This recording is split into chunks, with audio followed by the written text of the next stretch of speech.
'Cause you can't see Jesus doesn't mean he isn't there. If you don't believe God's holy Bible, and your faith not in the Lord.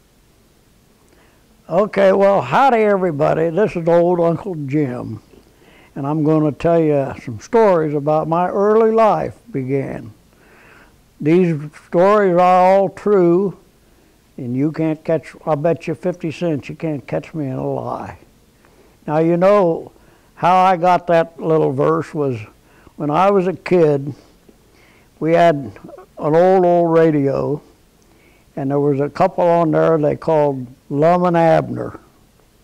And the way they came on, they'd say, "Howdy everybody, here comes the news with a little music to chase away the blues. This news is the truth, every line says I, and I'll bet you 30 cents you can't catch me in a lie." That's the first thing I remember about radios. The next thing is, now you're not going to believe this, but it's the gospel truth.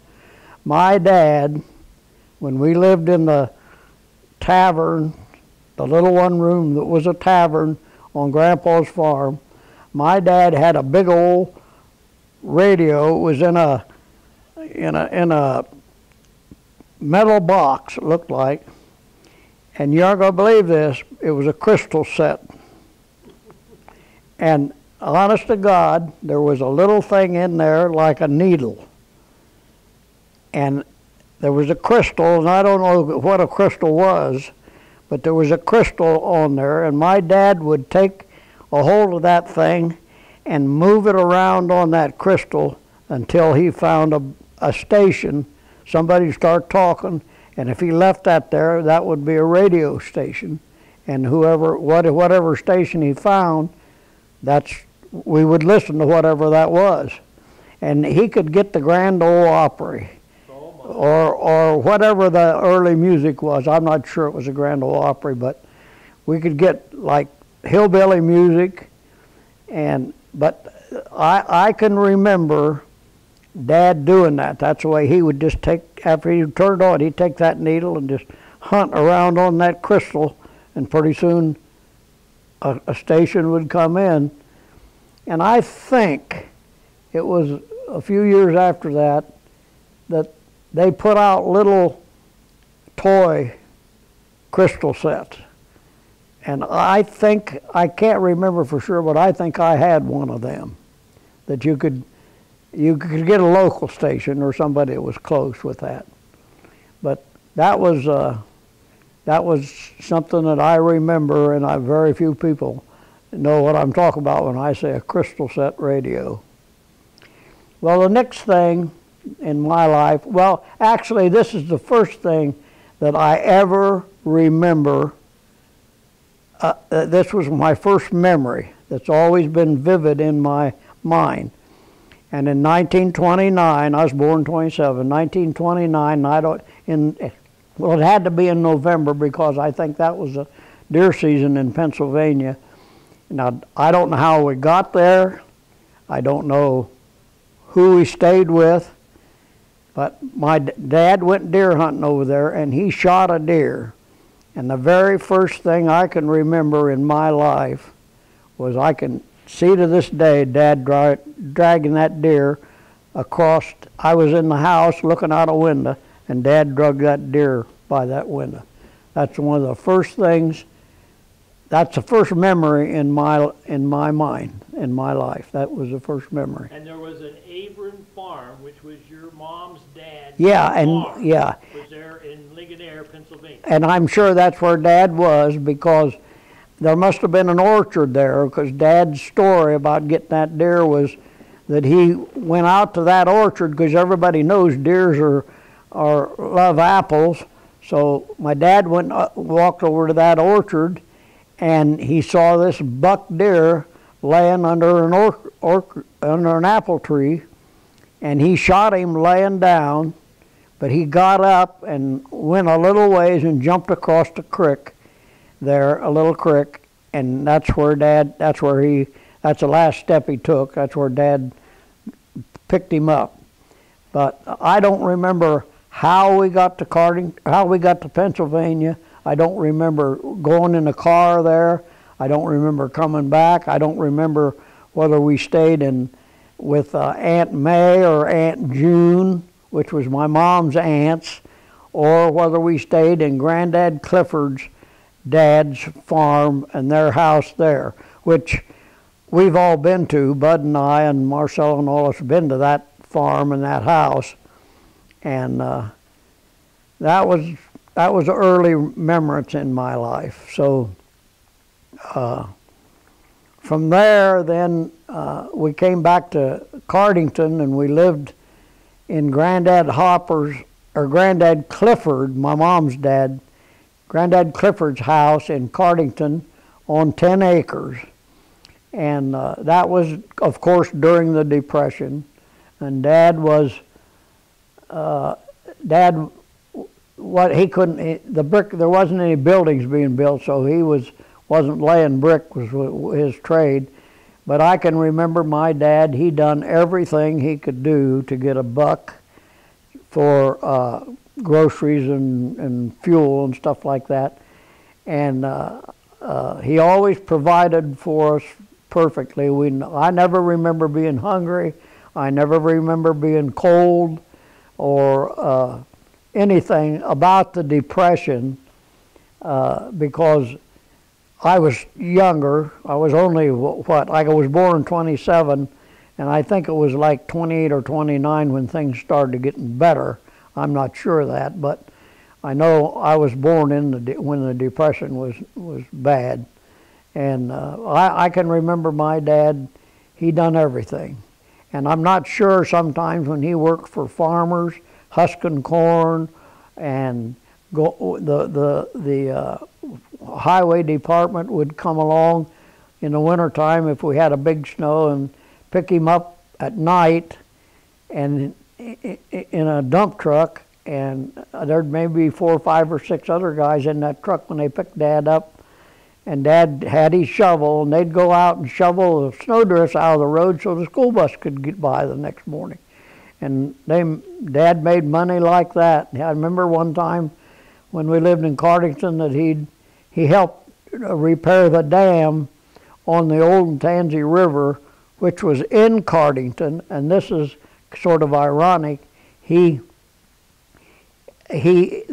river, Old Tansy, starts up above Cardington, not too far, and actually comes down through into Delaware County and went right by Grandpa Hopper's farm. So the river was in Cardington where Granddad Hopper, my mom's dad, farm was, and then we lived there, and then we lived on the same river 35 miles south when we moved there. And lived in what we found out was a tavern when the stagecoaches were running on that road. It was a tavern, and it became part of Grandpa Hopper's farm, and we lived in that tavern, which was one room when we was on the farm. Now, it's funny how in the genealogy that Bud and I and Marcella and J. Dean and all worked on all these years, they found they found out all, the time changes, which is in the book of when I don't remember when I remember when we lived on Granddad's 10 acres because I went to the first grade of school in Cardington where we lived, and then we lived on the farm. But it's funny how I don't remember the time change. We must have lived on the farm at one time and back to Cardington and then back to the farm. Now when you say the farm, this is the farm at Old Tansy. Tansy River Road and Orange Road. Yeah. That's a 100-acre farm. Yeah, that's a 100-acre farm. Yeah. Charles yeah. and Carrie, your grandparents. Yeah, and that was really one of the best parts of my life, or one of the the highlights of my life, because we lived there. We moved there between my first and second grade of school, and we lived in that one room. And in the genealogy, we're not sure that we didn't live part of the time in Grandpa's house, other than the tavern, because This was Danny Thomas's Tavern. Anybody wants to look it up. yeah, And they were the people that owned that property that Charles and Carrie bought. yeah, Moved from Ashley to there. yes, right, That was at that time, that tavern was still there. Daniel Thomas's Tavern. yeah, And his dad was right on the top, which was James, I think, Thomas. And that you can see today. You take me to that place. yeah, And that's that all block house. Yeah. Right there. So to Yeah. give somebody, they want to drive by that area, you just go Old Tangy River Road, and then Orange Road comes in there, and you'll see an old bridge Yeah. still there. yeah, So that's where Jim, when he says the farm, that's what he's talking about. Because there's 3 farms. yeah, There's that farm, the Clifford farm, and then the other Clifford farm. yeah, right, Clifford farm. right. So you got to get it all straight. All right. Yeah. So anyway, I'll start out and tell you some stories about living on Grandpa's farm. We lived there somewhere between 3 and 4 years, and I was pretty young. I started my second grade of school in Powell, which is a mile and a half from the farm. We left Cardington, and we lived on Grandpa's farm, and Dad helped on the farm, and it was a great part of my life. I got a German Shepherd pup when we moved there, pretty quick after we moved there, that was from my uncle. Oh, my brain I got an old brain. It was Aunt Emma's husband, and her son Edward. He had these pups, and I got one of those when he was really little, and he was so fat. When him and I would walk up the path to the barn, the fur on his stomach would make a mark in the dust like a broom mark, and so we had that dog all the time we lived on the farm. Really a smart dog. You didn't really have to teach him a lot. He just would, by being with me and doing the things I done, he sort of picked that up. Like you could, after he grown, we could open the gate behind the barn where the cows were out in the pasture. When it come time to milk, we could open the gate, and that dog would stand at that gate. And Grandpa had a big bull at that time, and old Tuffy he'd let all the cows through, but he wouldn't let that bull go through that gate. And then I've seen him run that bull away from there out through the pasture, and he'd grab that old bull's tail with his teeth. And I've seen him a couple of times, and that bull would turn, he'd just fly around in a circle. And he was a great hunting dog. Dad hunted a lot, and I mean, he could stir up a rabbit, and he could outrun a rabbit. He has actually caught rabbits and bring them back to Dad when on the run. But he was with me forever, all the time we was on the farm, and but he just did everything. And then another good thing about it was Granddad had, sometime in his life, had raised race horses. And I don't know if any of you know any of the history, but Aunt Emma, my dad's sister, married a guy that was a horse trainer. And he married Aunt Emma, and he had Eddie Taylor, which was his son. And Eddie was, I think, 5 years older than me. And he would come and visit the farm, but he always got me in trouble. He's always got me in trouble. He was always doing something he wasn't supposed to do, and he'd take me along with him. And this is a really an honest to God story. He brought a pocketbook when he come to visit us one time, a lady's pocketbook, a big one. And we stuffed that full of straw, and we had a culvert right in front of the old tavern house where we lived. And we went down there, and I'd never heard about this trip or this trick and never seen it before. But he put that pocketbook out in the road, and then we got down underneath the road in that culvert, and a car had come by, old cars then, way back, Model Ts and stuff, and they'd see that big old pocketbook in the road, and they'd slam on their brakes and stop, and Eddie'd pull that pocketbook in real quick out of the road underneath that culvert.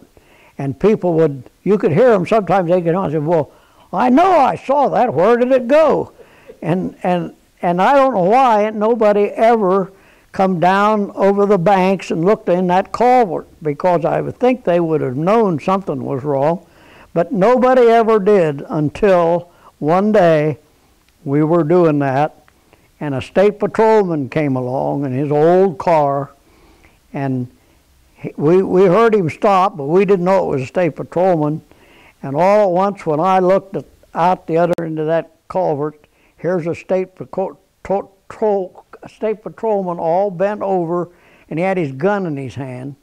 And I'm, 9 or 10 years old, and I am so scared that I just took off running out the other end of that culvert, which went up by our house, the fence along there, and I jumped through a big old hole in the fence and run back down to the house and opened the back door and went in and stood there and peed my pants. I was so scared.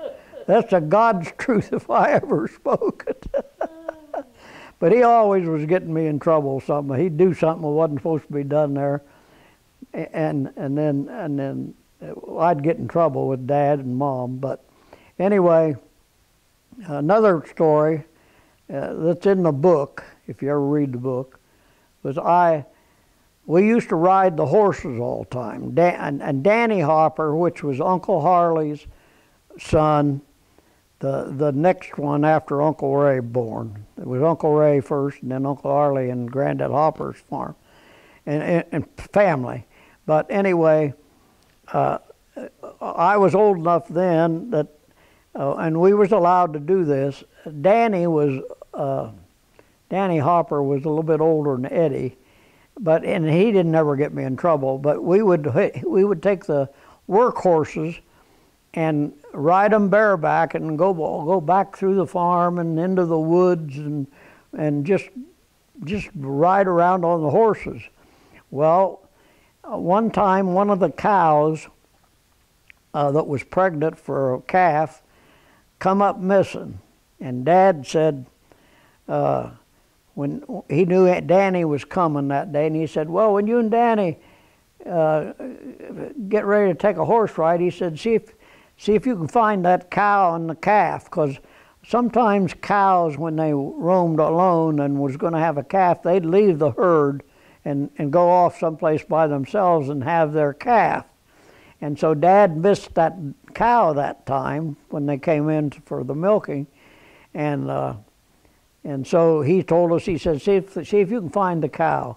So we went and rode all around looking for the cow, and we found it. But we didn't try to bring it back to the barn. We just told Dad where it was. And we were in the woods, and I guess Danny, we got separated. And I guess Danny decided, well, maybe I'd went back to the barn. So he started back to the barn. And when I come out of the woods, that old Jack that I was riding and the horse that Danny was riding, they were a team. And when Jack saw that other horse way down in the pastures out of the woods, he took off running to get with his mate, and I couldn't stop him. And I stayed on his back until I just couldn't stay on anymore. And when I swung off his back, I didn't let go of the bridle straps. Actually, I swung right out in front of him, and then I dropped off. Believe it or not, that horse never stepped on me. So that's another fun trip on the farm. But my goodness, we built we built little buildings in the ravine out of old twigs and stuff. You know, little tents like having a tent or doing that. And then wasn't too long after we moved there from Cardington that Dad put a big swing, put a rope in a tree, and made Marcella and I a swing, and we could swing out over the ravine with that swing. And in later years, I thought, you know, we could have really got hurt bad if we'd have fell off that spring and into that ravine, because it was sort of rocks under in there. But the tree Dad put that swing on had a vine growing all over it, really thick.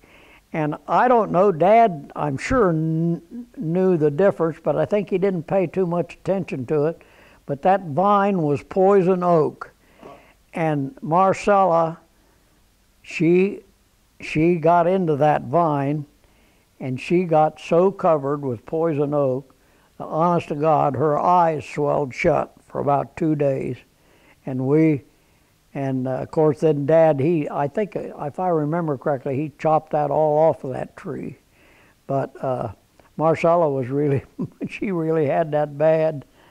And but you know, it was fun just living on that farm. Then another thing that was really fun about that, we always, the river was, we just crossed the road, and there was just a little area down there that Grandpa planted, a little field, probably at the most 1.5 acres or so.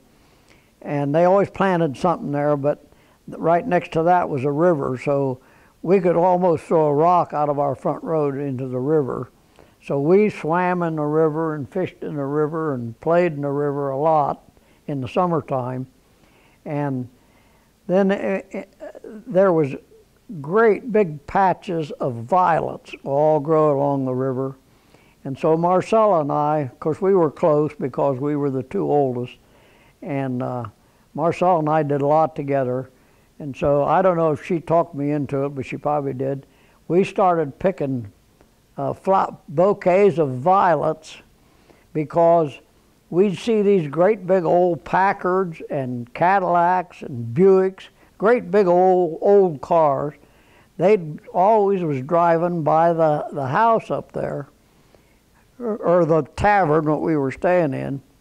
And so we decided to see if we could sell flowers to somebody in them cars. So we picked some violets one day and made 3 or 4 bouquets. And so we went out to the road, and we'd see one of them big old black cars a coming, and we'd hold them up and holler, and sure enough, they started stopping. And there would be a chauffeur in that car with his hat and everything, all dressed up, and in the back seat be an old woman in, you know, big fancy clothes and everything. And she would roll down the window, and we'd sell her a bouquet of those violets. And I think if I remember, I think we got a quarter. And a quarter was a lot of money. And then when the garden came in, Dad always had a big garden there. He'd plow up, and we'd help plant the garden and then help with the weeds and stuff. And then and then he'd always have a field of sweet corn too, and cucumbers and melons. And so when that stuff would come in, Marcella and I, we'd sell that stuff on the road to these, and it was really funny. Those big old cars, those women, I know they all lived in Bexley or Arlington or someplace, because they were rich people. But it was funny to see them big old cars, because all the rest of the cars were old Model T Fords and Chevys and stuff like that. So that was another part of the farm that was really fun to do. And of course, then as I got older, I think when I was between 10 and 11 was the first time that I ever got to help with you know, doing part of the farm work. And the first thing I ever got to do, Dad, when the hay was mowed, now I wasn't allowed to do mowing because that was sort of a dangerous thing. That sickle bar going back and forth, you could get your leg cut off of that. But after they'd cut the hay, and it was getting in the process of drying before you could put it away in the barn, because if it didn't get dry good, you put green hay in the barn, spontaneous combustion burnt lots of farms down because of that. So Granddad Hopper had what they called a hay kicker, and it had one seat on it, and you could hook up the horses and the team of horses, and then you'd drive through the hayfield, and this thing had like fingers like this, or things like this on it, and they were like this from one another, and the wheels would turn that like that, and that would kick up the hay after it was mowed, and that way it would help to dry it. And then, of course, the next couple of days after it was dry, we would they'd take a big wagon, but I got to run that kicker, and then Dad taught me how to make the run rows with a rake, pulled by the team of horses. And so that you'd make the windrows where it was wound up, and then they had a hay loader, they called it, which they hooked up behind the wagon and loaded the hay. It would go up, it would pick it up out of the rows, it'd go up and dump it on the wagon, and then you always had a couple guys on the wagon that was spreading that around till they got the wagon full. And I'm getting to that. That's in the book, but I'm getting to this to tell you about, it was my job to ride the horse, because when you get to the barn with the wagon load of hay, they'd park it right up against the barn, and up at the high point of the barn was a pulley with a rope that came down on what they call a hay hook. And by the way, Bud, I meant to show you this morning, there's a hay hook in Cracker Barrel. Oh, really? I got to show you that, so don't let me forget to show it to you. But anyway, this was a thing like a big U, and it had, I don't know exactly how they was, but it was fixed so they could push that down in the wagon load of hay, and they tripped a lever, and there was things at the bottom opened up like this. So then when they picked that up to go up in the mouth, it'd be a great big bundle of hay. And that would go up to the top of the barn, and there was a track in that barn that run all the way through it, and there was like a pulley section up there, and when it got up there it would trip and then go back on that rack. Well, the way that worked was there was a rope on that came down, and you hooked it up to a single tree, the horse's harness, and I had to ride that horse so far away from the barn, they'd put a rock out there or a stick or something to tell you how far to go, and when I would ride that horse from the wagon out that way, that rope would pull that hay up, hook it onto it was automatic hook up there, and that would go back through the barn. And when you first started, you put that stick out there far enough. When I got to that stick, that load of hay was clear to the far end of the barn, and it had a trip on it. They'd trip it, there'd be a couple guys in the hay mow, and then they would spread the hay around, and that's the way you filled the barn full of hay all summer, and you kept coming out. Man. So you got that all done, and then you had a barn full of hay in the fall. Well, and then also a big thing was when sometimes you had wheat fields, and I can remember there was this thing would cut the wheat and bundle pieces of it, but then it would drop it on the ground, and then you'd have to pick them pieces up, and you made wheat chocks to be picked up. And then there was a day when the big old steam engine would come, and you'd have a thrashing. Oh, my. And usually you'd have everybody helped everybody else then, the close farms. You could have a number of farmers from other farms, like when it come their turn, Dad would go there, and I think one farmer owned the steam yeah, engine. yeah, and they'd come with that big old thing, had a belt, great big belt on it, and then we'd feed the hay, or feed the wheat shocks into the thrashing machine, and it would separate the wheat from the straw, and then it would throw the straw out on a tube, and when you'd get a whole field done, you'd have a great big straw stack there. And then they used the straw to bed down the cattle and stuff like that all the time. So, you know... and they stored that at the top also? What's that? They stored that in the loft as well? No, the wheat was stored in a like a grain bin in a big open area in the... And a lot of times they'd sell a wheat, because, you know, the wheat was... They made cereal and they made flour. To the mill. Yeah. A lot of times they'd take that to the mill, and because that was, you know, that was money to run the farm. So, but and then I don't know the couple other. What was Mom doing the time you was doing all that work? What was Mom doing? You know, she played with Betty Jean sometimes, but I think she helped Mom when she was old. You know, when she was old enough, like me, we could do small things. Like, I'm sure she helped Mom sweep the floor in the house. Well, and, I mean, while you was working, did they do the cooking? Yeah, oh yeah. Because we had a lot of free time. Only time we did things like that when the hay would get ready to make, or, you know, we had a lot of free time. We swam in the river and we fished. Honest, my mom would say, go down to the river and catch us some fish for supper.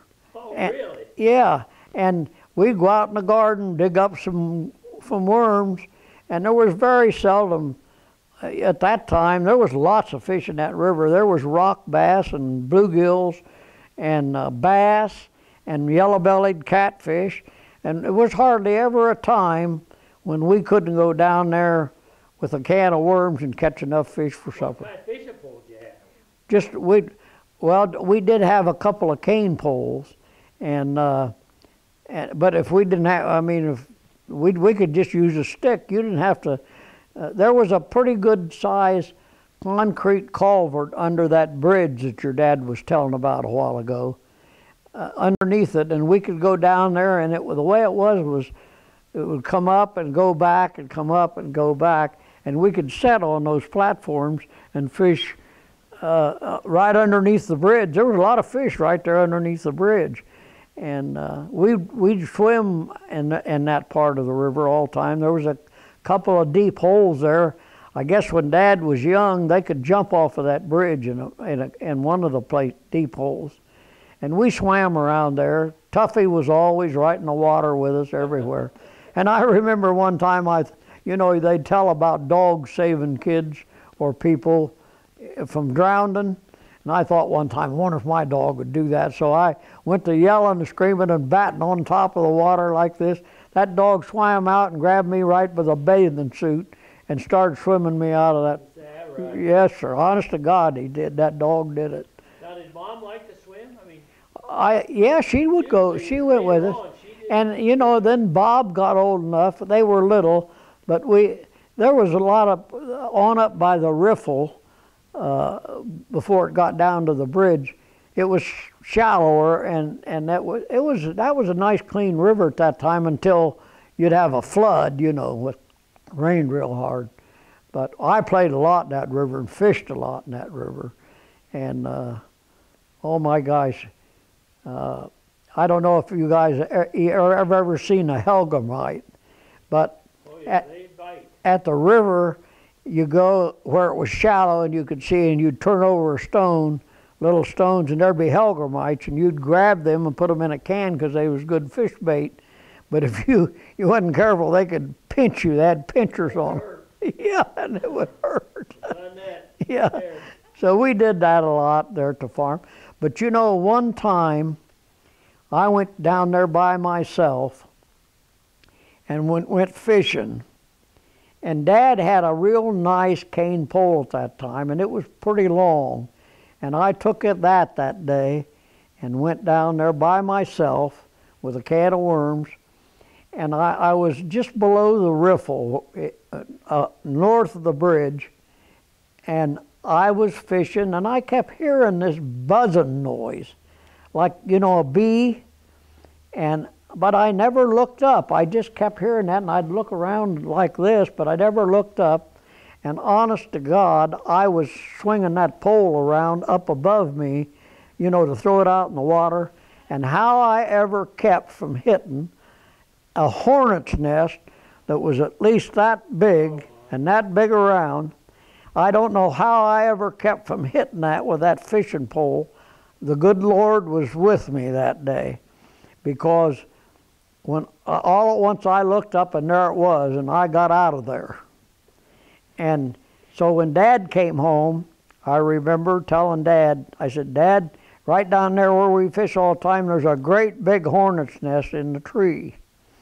And so Dad, he said, well, come on, let's go over on the bridge.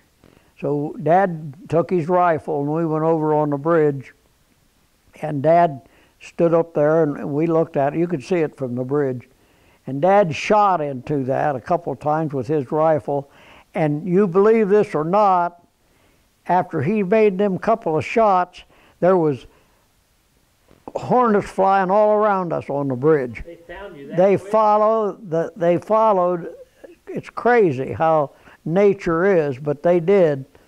And so I think it was Dad or Uncle Arlie's boy, Bob, was probably in high school. I know he was in high school because he got a couple of his buddies, and after dark, they went down there and cut that hornet's nest out of a tree. And before they went down there, they found an old wooden box, and they tacked on one side of it a part of a screen out of a screen door. And so they went down there and cut that out of that tree and put it in that box and put that screen over top of it and tacked it down. And the next day they brought that to the school. And I remember all the kids marched by that and looked at it. Was part of the education. The teachers went along with it because, that was but you'd see hornets' nests in the woods. They'd be anywhere from the size of a small pumpkin to great big. This one was at least probably, I'm saying 20 inches long and probably a foot or so around. Diameter of it. And so there was hundreds. There was all over inside that box. They'd come out of it. And I remember Uncle Arlie's Bob saying that only one of the guys, they got back, and Bob had an old car at that time, like all young boys tried to have a car when they got in high school. And he had an old, I don't know, I think it was a Model T Ford, an old coupe. And one of the boys, when they got in it and sat down, there was one of them hornets that got in his shirt in the back, and when he leaned back, it stung him. But that's the only time they got stung at all. And hornets, at that time, if I would have hit that with Dad's fishing pole, I probably would have got really got stung. It could have cost me my life, I'm sure. And there's no product. There's no honey or no. nothing to eat with. Well, there must be inside there, but I don't remember. There's honey, but it's not the kind of. Harvest it for anything. Yeah, no, you couldn't harvest it for anything. That was another thing that happened there. And then I can tell you something else. Granddad's farm was probably maybe 6 miles, 7 or 8 miles, actually north of Worthington. And Josephinium College is on 23, on 23, north of Worthington a ways, sort of out in the country. And that was a big college way back then. It was a Catholic school. And when we were kids in the wintertime, that Old Tansy River, if it wasn't flooding or anything, was normal elevation. It would freeze completely over. Heck, we could go and walk on that river everywhere. And those young guys that was going to school to be Catholic ministers, we would see them come up that river skating. They would skate that far from the college up and go right on up the road from Grandpa Hopper's farm. And did you and Mom skate? no, we didn't skate. We didn't have skates. But Marcella and I, she was part of all these stories, I'm telling you. She wouldn't work out in the fields with it or something, nothing like that. Because Betty Jean, which was Grandpa Hopper's third kid's daughter, and she died young at 35. But Betty Jean was a year older, I think, than Marcella. And so they were good friends, and they played a lot together there. But it was actually buried in the cemetery there outside of New Rome. Oh yeah, Somehow. yeah. And but it's a wonderful life. I mean, it was back then. I don't know farming today. It's so, you know, farmers don't have to work like they did when I was a kid. I mean, they got machines now. They go out and do it all. One person with a machine. It's amazing if any of you's ever been in a modern day combine. You see them on the road. You know what they are. They're great big machinery. But those things, one guy operates that whole mess, and it even has computer in it that when it's harvesting, it will tell the farmer what part of that field is producing more than this part, so that the farmer knows the next spring he put a little more fertilizer in this area than they did over there. Now, don't ask me. I've never really seen what comes out of the computer, although I've rode in a combine that the computer was working. And well, let's go back 80 years again, and hear something about Powell School.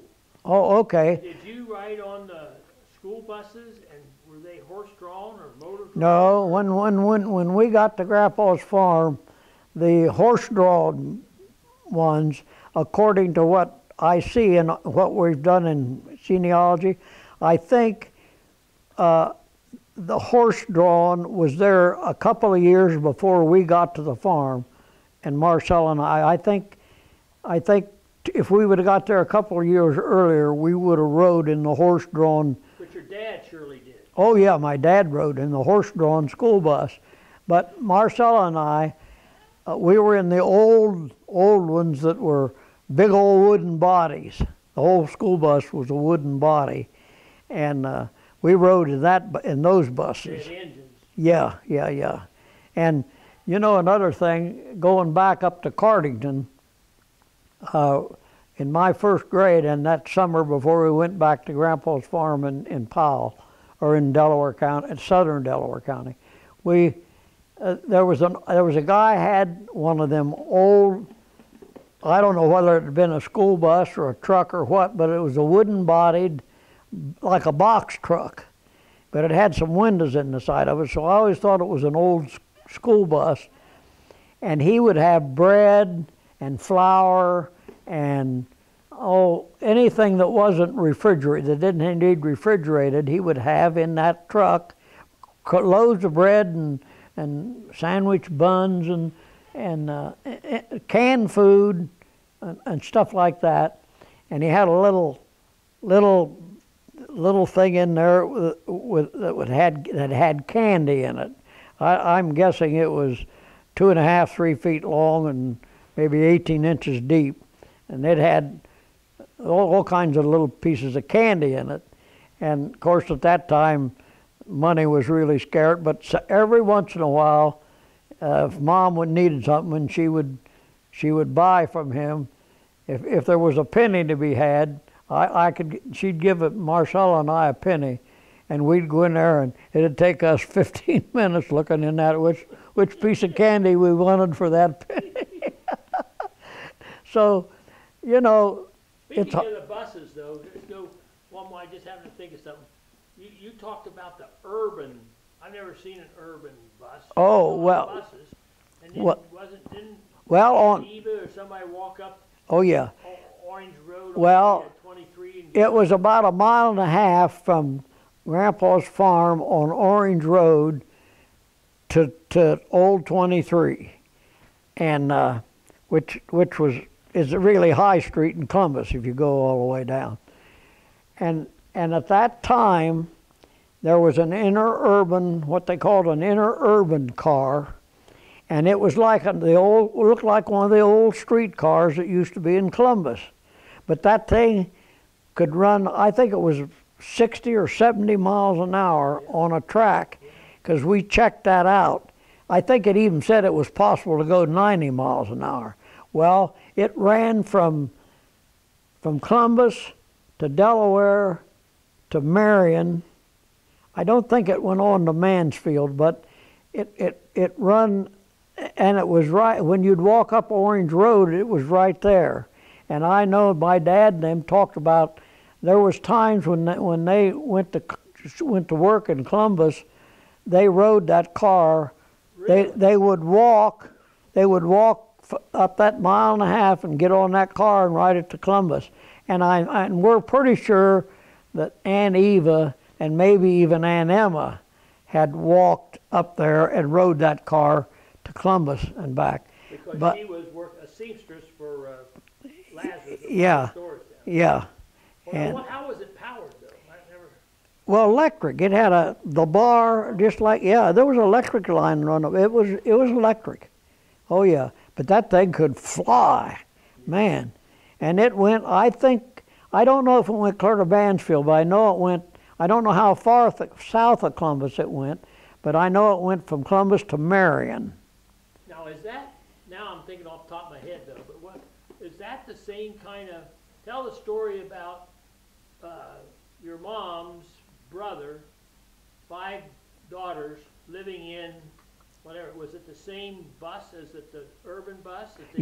Yeah, they actually, after that thing quit running, automobiles, got better and better and better, so then people was driving cars. So that thing finally came to an end. They didn't have it anymore. And I don't know how it happened, but the guy my Uncle Byron worked for, he worked for a guy that had a big farm on the west side of Delaware. And they actually lived in one of those old interurban cars. Yeah. Oh yeah, they actually did. And we went to visit them when they lived in that. Yeah, I've been in that many times. And I've seen the story. They raised 5 daughters in that. Oh yeah. And Grandpa Clifford, I can remember going to visiting him when Aunt Mabel, when he got old and they had to take care of him the last couple of years of his life. Mom would take care of him at her house for 6 months, and then Aunt Mabel would take care of him. And that went on. Of course, Grandpa got senile, and they finally put him in the old age home in Delaware because he got... Grandpa Clifford. Yeah, because Uncle Byron, he got to chasing Aunt Mabel, Uncle Byron's wife, round through the house when he was old and senile. I don't know. Granddad Clifford started chasing him. Yeah, Granddad Clifford did, yeah. Yeah. So that was a funny part too. But that's where we had, there was actually a Clifford reunion. Oh yeah, yeah. But when we went to the reunions, I don't think we ever... I didn't see, no, there was a brick house on that farm, and Uncle Byron and Aunt Mabel finally wound up living in that brick house, yeah. Mm-hmm. So, but, Uncle Byron was a character. He was a fun guy to be around too. I can remember when he'd come to our house, the first thing he'd say, he'd come in the door and he'd say, "Got any beer?" Oh, he was a character, yeah. How about going back to the life back in those days of going to school? What did you do once you got to that? Because it was one-room school and all eight grades was in the same room, or explain it. Well, no, the school had Grandpa Hopper built this school now. The whole thing, him and his brother Chauncey, they were the contractors on building the Powell School. And it had 6 rooms, big rooms. And the first and second grade was in a room, 2 grades in a room, and the same teacher teaching them. Third and fourth grade, 1 teacher. Fourth and fifth grade, 1 teacher. Is that 2-story or 3-story? 2-story. Seventh and eighth grade, seventh and eighth grade in 1 room. Ninth and 10th, and 11th and 12th. There were 6 schoolrooms in there, and we even had outside toilets. We didn't have inside toilets. It was a gymnasium? Yeah, we had a gymnasium, and when we were in high school, there was 11 schools in Delaware County, and we only had a basketball team and a baseball team.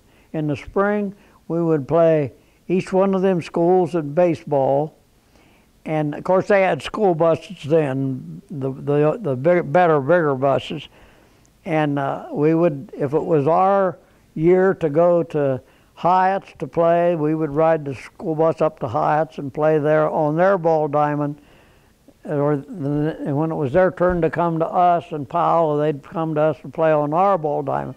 Well, those 11 grades, that was the extent of our basketball and baseball teams. And of course I played baseball on both of them and basketball too.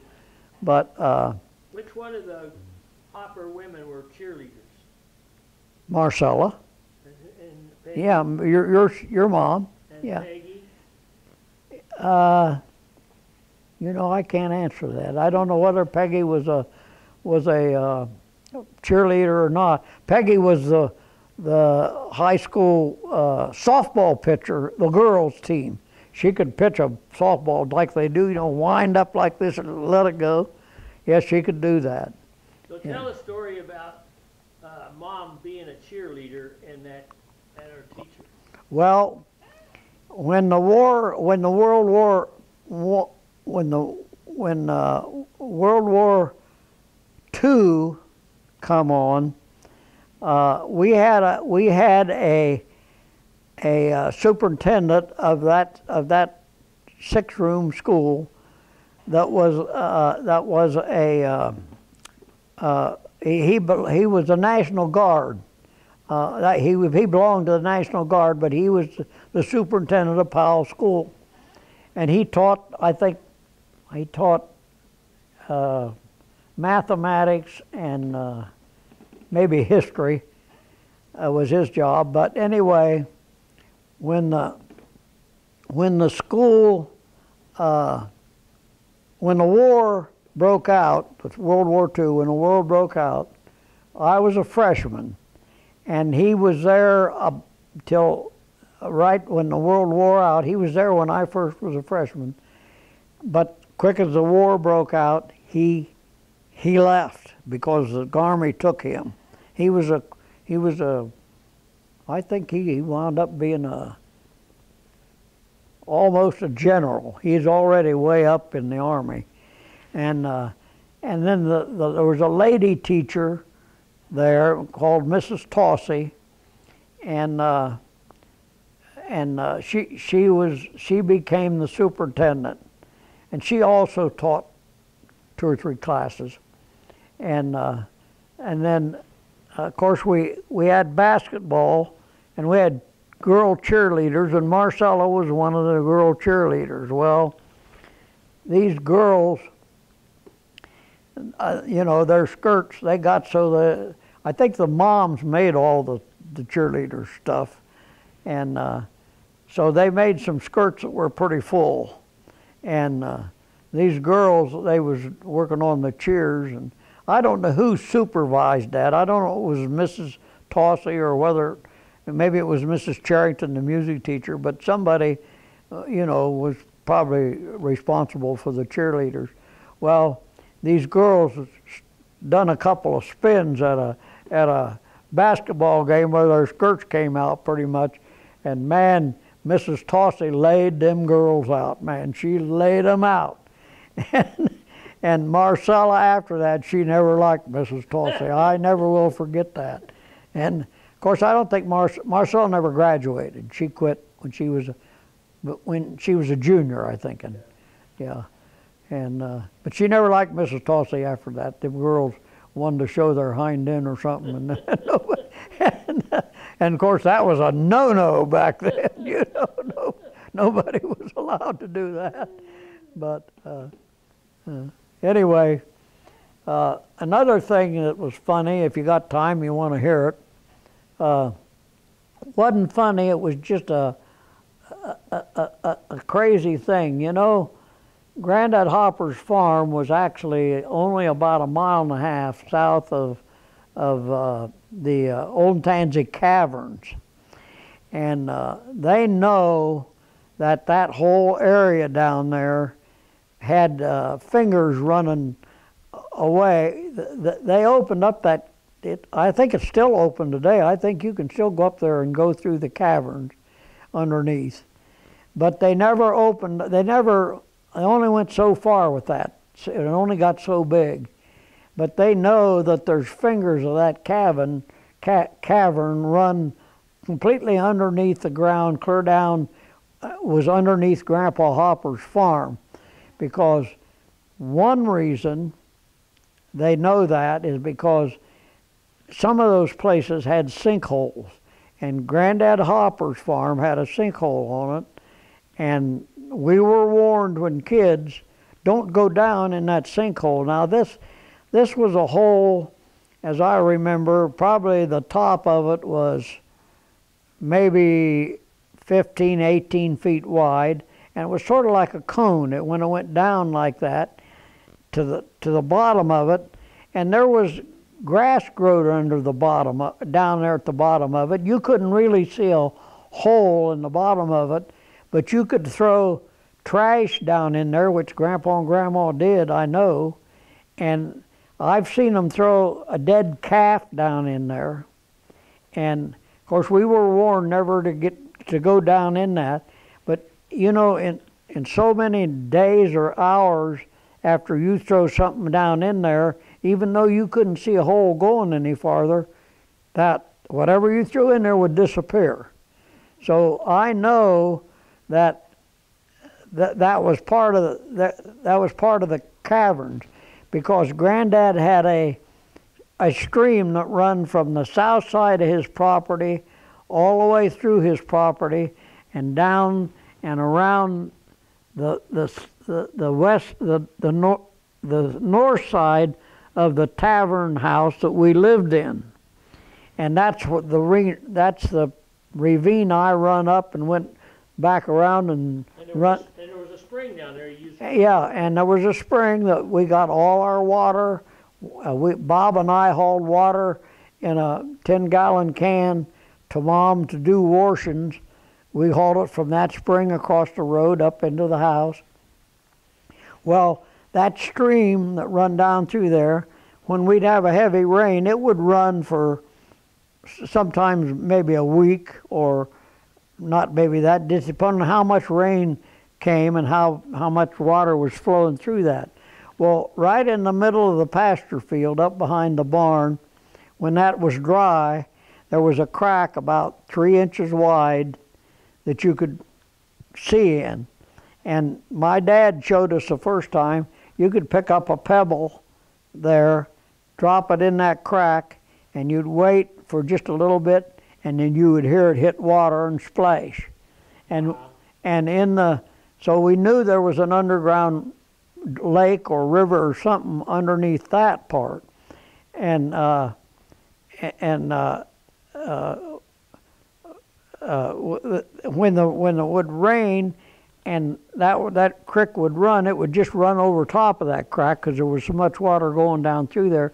But eventually, as it got lower and lower, that water coming down to that's all the farther it would go. It would go and go in that crack. It wouldn't go any farther to the barn or down by our house.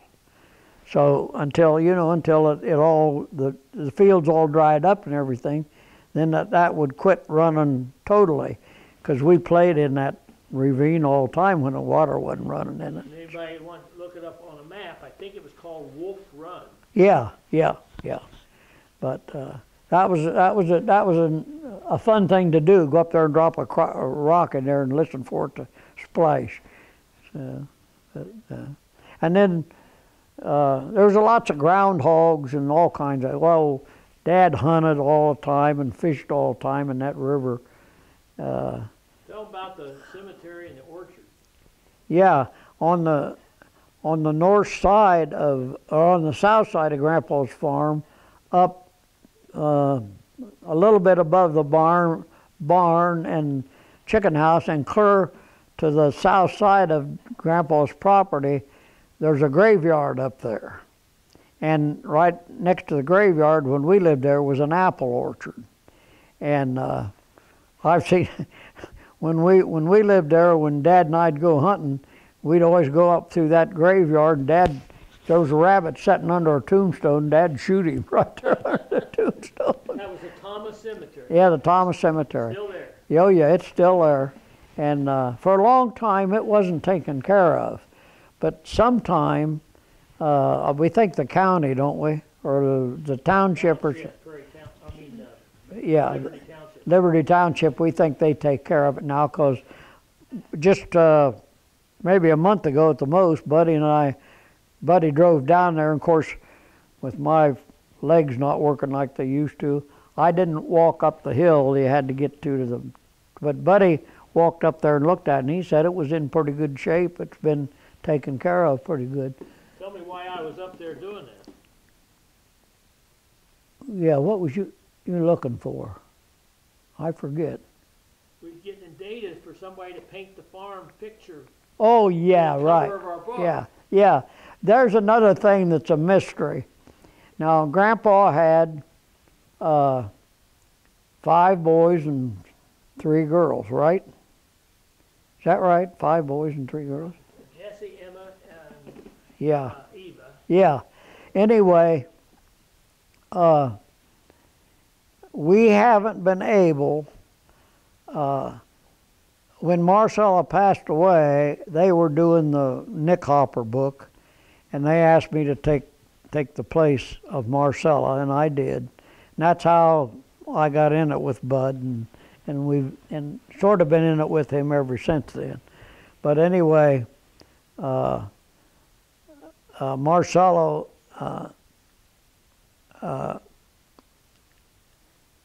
when she passed away, then I started helping. And what was I getting ready to tell you? We wanted to have someone take a picture, so we took pictures of the terrain, Yeah. the apple orchard, the cemetery, and then we got pictures to simulate the farm, and the barn and the cattle and all that kind of stuff. But we have never been able to find out of 7 children, all those people, and I can remember when they had Hopper reunions there, and we lived there. There was people came to them reunions, had the old box cameras, and we found a picture of Aunt Eva's husband that had one of them in his hand. Yeah. So I know that when I was little, and I was 10, 12 years old, the people came to the room. A lot of them had the box cameras, and a few of them had, if you go back and look at cameras, at that time when they made box cameras, a little bit after that, they made a camera that you'd pull it out like that, and it was a different kind. I seen people with them, but in all the research that Marcella and Buddy, and even when I got into it, has helped do, we can't find anybody, any of the relation of any Grandpa Hopper's children, any of their relation that we've been able to contact. We have never found anybody that's got a picture of that farm. Of any sort? Of any sort. Distance, the farm, no, the house? Nothing. And what is so ironic, and it's hard for me to try to have people believe this, but Grandpa Hopper, he bought that in 1905, wasn't it? They moved there. I think it was 1905. And we don't know yet today. Now, I remember my dad saying that when the 1913 flood went through there, that they had to move up the hill. Now, we don't know whether there was an old house there when Grandpa bought that, or where they lived even when Grandpa bought that. I think there were 60 acres at first, wasn't it? First, 64 acres. Yeah. When they bought that, we can't find out. But now, when I got old enough to remember, and the second time we moved from Cardington down to that farm, and then that's when I remembered all this stuff I'm telling you.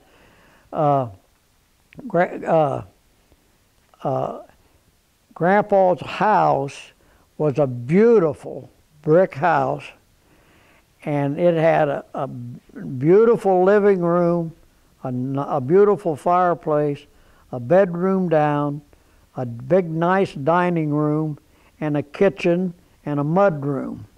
And that house was all brick. And I can remember every piece of woodwork in it was pretty golden oak. It was sort of a golden color. There was a full bath in the upstairs and a small bath in the downstairs and a partial basement. The basement was actually stone. It wasn't a full basement, but that house was way before its time. All the woodwork in it was beautiful. I can't believe that there ain't a picture of that somewhere. How about the barn and the chicken house? And the barn was. What was it made out of? It was a great big barn made out of tile, not brick, but like a 1 foot square tile, which I've laid a lot of them. When I first started laying brick, they used them for partitions in houses and stuff, and then they'd plaster both sides of them. And well, mostly in commercial buildings is what they used when they'd plaster. Partitions were most generally wood, and Grandpa's was the partitions in the house. But it was an all brick house. The barn was total brick or total masonry. That little a tavern that we lived in, that was stone up to where the windows would be, and then it was a smaller tile above that. That was a house we lived in. The chicken house was even brick. So that whole farm, every building on it was masonry. And well, the granary wasn't. That was masonry. That was just where they kept the corn when it was. That was just a slatted building that air could go through. Tell about what we found out about who was the superintendent of masonry and built the whole two-story Powell School. Well, that was Grandpa Hopper and his brother Chauncey. They built the Powell School that I went 11 years to school in. Yeah. One being a bricklayer, one a carpenter. Yeah, one being a bricklayer, one a carpenter. And all of Granddad Hopper's boys, my dad including, they all had learned the masonry trade. They could all lay brick. Now, Uncle Arlie didn't follow it as a complete profession, but Uncle Don, Uncle Ray, well, Uncle Don, Uncle Earl, Uncle Don and my dad were the two that was their profession. Now, Uncle Earl, he had learned the brick trade, but he became a superintendent where he was like, you know, when they built a building, he worked for a contractor and was a supervisor of that whole building. That was Uncle Ray after he got away from Uncle Earl, yeah. Now, Uncle Arlie he was a jack of all trades. He would help Grandma and Grandpa when they got older and couldn't. He'd come and help on the farm like my dad did. But he worked around over the whole Delaware County there. He'd help somebody. He could even build a chimney if somebody wanted a chimney. He actually lived in the tavern before you guys. Yeah, he actually. He raised his kids there, Yeah. And they actually gave him some of that parcel. Oh yeah. Oh yeah. So he worked on the farm quite a bit. Yeah. And there was Ray. Talk about Ray was Yeah. famous in town, right? Now Uncle Don was the he was a supervisor of masonry for the Knowlton Construction Company, which was in they was out of Bell Fountain, and Uncle Don worked for them. I think it was 33 years, building schoolhouses all over Ohio, and he built the dentistry building at Ohio State University. He built 2 of the big dorms down there, which I worked on these buildings. I mean, before I became a supervisor of masonry on commercial buildings, like Uncle Don was, he built, oh my goodness, I don't know how many buildings in Ohio that Uncle Don was the masonry supervisor on those buildings. He built. He worked for Knowlton. Yeah, he worked for Knowlton for 33 years.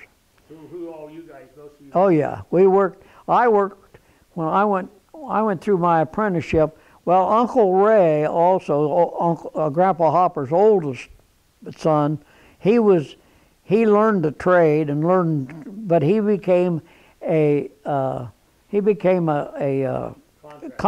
building contractor in Delaware. He built a lot of stuff in Delaware, and was a long time. In fact, when you start up, when I started my apprenticeship as a brick mason, you had to sign with a general contractor for 4 years to get your journeyman's card. So you worked. You started out at a certain hourly rate, and every 6 months you got a 5% increase for 4 years, and then you get your journeyman card. Then you could wander anywhere you wanted to and work for anybody. And but that's the way you did. Well, I got indentured to Uncle Ray when I decided to do it, because Dad was working for him. And the first building we built for when I went to work for Uncle Ray was the Catholic Church in Delaware, that great big church that's on Williams Street. It's still there. It's a great big building, and got a big high tower on it. And right beside it, we built a building that was the nuns' quarters, and it isn't anymore. But that's the first place I ever laid a brick, was on that building. The point being is the fact that all your uncles, they were all taught the trade. Oh yeah. By Charles Henry. Yeah, by Charles Henry. And he actually started in Ashley. Yeah. A tour of all the homes that he and his boys made or built. Yeah. In the town of Ashley. Oh yeah. Oh yeah. And then he had a farm, and then moved from there to. Yeah. And that's why Uncle Earl, he just worked for different contractors, but he supervised the whole building. He was the head person that told the carpenters what to do, the bricklayers what to do, the plumbers what to do. He was the head honcho. Now let's go back to Powell, and we found out that Eddie Taylor was a trainer of Charlie, and Eddie called him on his draft card. He called him Charlie. Yeah. He worked for Charlie as the horse trainer. Yeah, right. And tell him about where the fair was. Well, yeah, when Delaware County first started having a Delaware County Fair, I think it was for the first 5 years or 6 years, it was actually right at the west edge of Powell. Dr. Campbell had 12 acres of land there that he evidently leased to Delaware County, and that was the southwest corner of the railroad track. Yeah, and that was the Delaware County Fair, I think, for the first 5 or 6 years of Delaware County Fair. And so Uncle Ed, Aunt Emma's husband, he trained horses for Grandpa, and I know he raced horses out there at that fairground. Because when Grandpa died in 1936, we were living on the farm. And I can still hear Grandma to this day running across the field between Grandpa's house and our little house, hollering, "Grandpa Hopper is dead. Grandpa Hopper is dead." He was running over to my mom because Dad was at work, and him and Grandma was the only ones living in that house then. I can remember her coming across that field and hollering that. Well, then, of course, after we lived there, when he died, we stayed there for, I don't really know how long. Probably a couple of years or close to it, because there still wasn't a lot of building trade going on, and Dad was helping on the farm. I know my dad was milking 17 cows night and morning, and he was working up the road from Grandpa's house. About a quarter of a mile was a stone quarry, and Dad worked in that stone quarry 12 hours a day sometimes and milked 17 cows night and morning. And then I got old enough, I learned I could milk a cow. Of course, Dad could milk 6 cows while I was milking one. but anyway, I learned how to milk a cow, and I treasure that part of my life probably as much as any part of my life, because until you experience that, now it's totally different. The farms, you could make a living on 60 or 100 acres. When I was a kid, you could make a total living there by raising pigs and cows, and you butchered. Every November, I can remember this, we would have a day, usually one day we would butcher like 2 hogs. The next day, they'd maybe butcher a full-size beef. And you can't believe it, but they didn't have refrigeration then.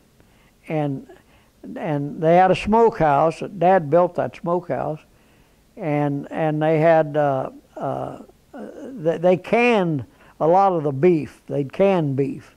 And then the hams, a smokehouse was almost like an outside privy, because at the most it would be 4 foot square. That would be the biggest smokehouse you'd have. And it was a dirt floor, but you'd have a little pit digging right in the middle of it, and they would hang, there was hooks up in the top of it, and you would hang the hams and the bacon, the hog's sides, which was bacon. You'd hang all that stuff up in the top of that, and you build a fire in that pit, and then you kept it going for like a full week at least. And they would start out with regular wood, but then you'd always try to have hickory to put, and the regular wood you'd try to use dried wood so it'd make a good fire, and then you'd put green hickory wood on top of that, fresh green cut hickory wood, and that smoke would, what they called smoked hams. It would cure, it was a curing process of the hams and the bacon and whatever else they hung up in there to smoke of the hogs. Now the beef, you'd have, they canned a lot of that, but it was like in November when you'd butcher, so you had 3 months to use up part of that beef, where you could just keep it in a cold basement or something like that. But if it molded, they just cut the mold off of the outside of that. You'd eat it. How about harvesting the chickens? Was the chickens your dad's specialty? Oh yeah. Well, when we lived in Cardington, my dad had he had 500 white leghorns at one time, and every Saturday he would have a whole crate of eggs, which I don't remember how many dozen that was, but it was a lot of eggs because it was a pretty good sized box. And we had a little old red wagon that I don't know where it come from. It was like a kid's play wagon. I don't know, one of the grandparents probably bought it for us. And but we didn't have a car. Dad didn't have a car at that time. But all through the week, we would gather them eggs, and he'd fill that crate clear full of eggs. And I don't remember how many dozen it was, but it was a lot of eggs. And when we would, on Saturday afternoon and evening, we would walk a mile and a half to Cardington. Dad would pull that little wagon with that crate of eggs on it, get to the grocery store, and go in the grocery store, and there wasn't any money traded. Whatever that crate of eggs was worth, they could buy that many groceries. And then we'd take them groceries back home. All right, we're running out of tape. So let's close it off with you telling the story, finishing the segue here, of the chicken thief.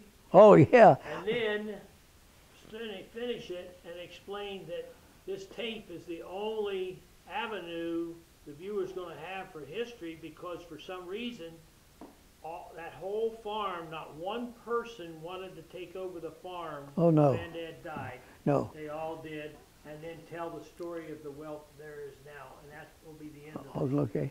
Well, oh yeah. Chicken. Yeah.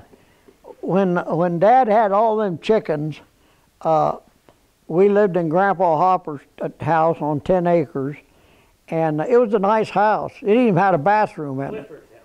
Yeah, Clifford house. It even had a bathroom in it. And I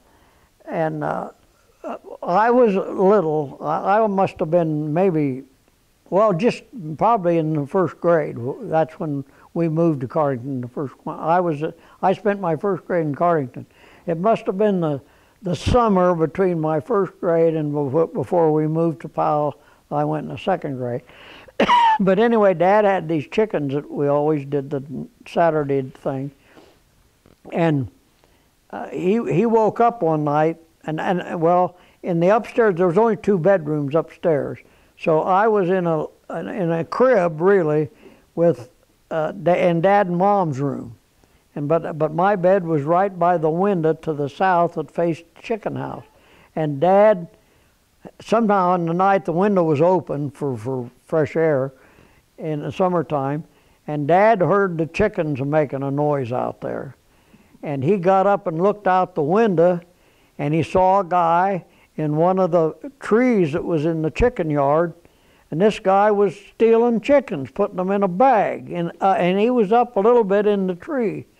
And I never will forget, man, kerwham, I heard this big noise, and I come up out of that bed, and Dad had got I own the 20 gauge shotgun today, because Dad gave it to me when I was 13, but he shot right through the screen at that guy in that tree with the 20 gauge shotgun, and he hit the guy, and he dropped out of the tree, and he run over the hill, and of course Dad never knew who it was because he got away.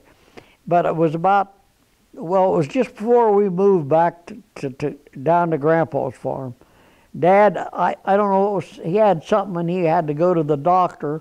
Well, when we lived in Cardington, Dad knew everybody. He knew the guy that owned the hardware. He knew the doctor real well because he had worked for different people in Cardington. They were doing anything that they needed done so he could make a buck.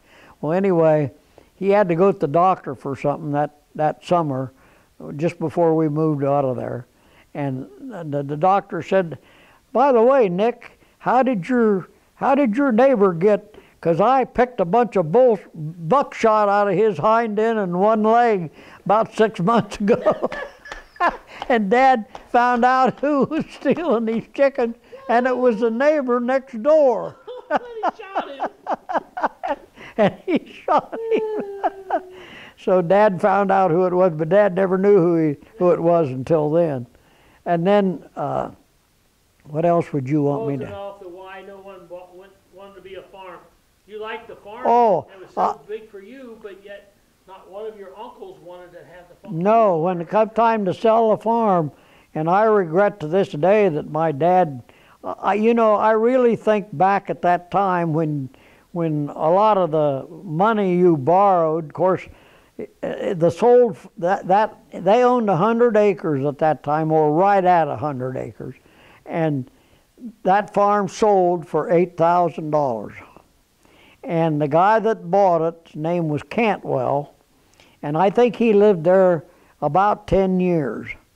And when he sold it, he got $100,000 for it, because the guy that bought it was in the process of, he wanted to make that a housing project. It was a time when they started doing that, way before what they're doing now.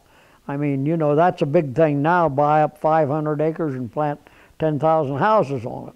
Well, and I've always regretted that my dad didn't at least try to buy that farm. Or any of the uncles that... Yeah, or any of the other uncles. And helped do the farming and all that stuff. So evidently, that was, 1936, it was, I think the country had recovered quite a bit by 36 from the Depression, because even when I was born, it was more or less towards the end of the Depression, even though Dad suffered. I could remember Dad suffering because there wasn't any work in his trade.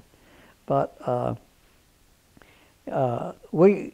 it blows my mind to this day that none of those 5 boys, and some of them were pretty well off at that time, really.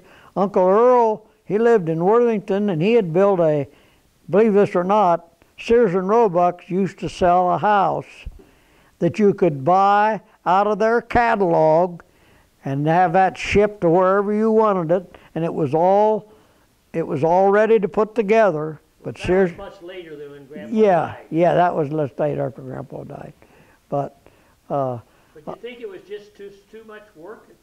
It was easier to be a bricklayer or a carpenter than it was to be a farmer? Well, I think... And getting up in the morning, and how many heads of cows did he milk? Well, Dad milked 17 cows night and morning and worked 12 hours a day in the stone quarry for a while. Yeah, he was a tired man for a long... I'm talking about all the Ray... Yeah, Ray and Don and Earl. Oh, yeah, they all had the opportunity. They chose not to. Nobody. Out of all those kids. So the only history people watching this film is going to be from Uncle Jim. Oh, yeah. Bye-bye. Well, it's hard to explain to people today what life was like back then. And I never suffered from it because my dad did everything he could do. I never was cold and I never was hungry. But I know my dad, there was times when my dad worried about where the next loaf of bread was coming from. But, And also what made it tough then as a bricklayer is that you didn't work in the winter. No, right. Well, out of pay, everything. Here's a funny thing I'll tell you. I think if my dad would have been able to work in the wintertime, there wouldn't have been 9 kids in our family. With that, I'll say goodbye. Say goodbye.